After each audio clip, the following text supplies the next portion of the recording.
নমস্কার, আমি মিতালি। আপনারা দেখছেন মিতালিস রান্নাঘর। সবাই কেমন আছেন? আশা করি অনেক অনেক ভালো।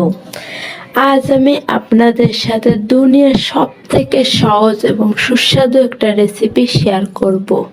রেসিপিটা তৈরি করার জন্য আমি প্রথমে নিয়ে নেব 150 গ্রামের মতো চাল, সামান্য লবণ, সামান্য জল দিয়ে ভালোভাবে মিক্সড করে নেব।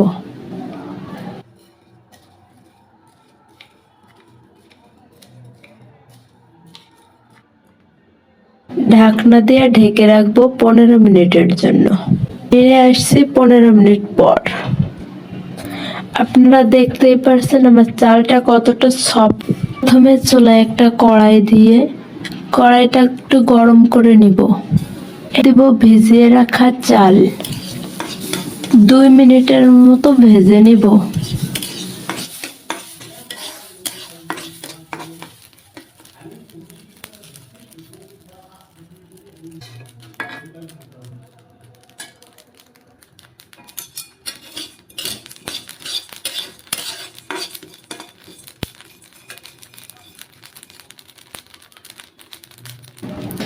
2 মিনিট পর আপনারা দেখতেই পারছেন আমার চালটা কত সুন্দরভাবে ভেজে নেওয়া হয়ে গেছে।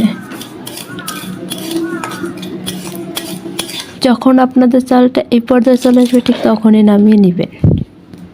একই কড়াইতে ভেজে নিচ্ছি কিছু বাদাম দিয়ে এই রেসিপিটা খেতে এত মজার, যদি না খান তাহলে বুঝতেই পারবেন না। আর একবার খেলে বারবার খেতে মন চাইবে আর বারবার তৈরি করবেন। দেখুন আমি একটি বাদাম ফেটিয়ে দেখাচ্ছি। যখন দেখবেন বাদামের এই পর্যায়ে চলে এসেছে ঠিক তখনই নামিয়ে দিতে হবে। আপনাদের যদি এই ভিডিওটা ভালো লেগে থাকে তাহলে অবশ্যই লাইক, কমেন্ট এবং সাবস্ক্রাইব করবেন। আপনাদের একটা সাবস্ক্রাইব আমার মতো গরিব মেয়ের জীবন বদলে দিতে পারে।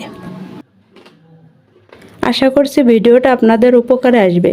বাসায় একবার হলেও ট্রাই করবেন। ধন্যবাদ।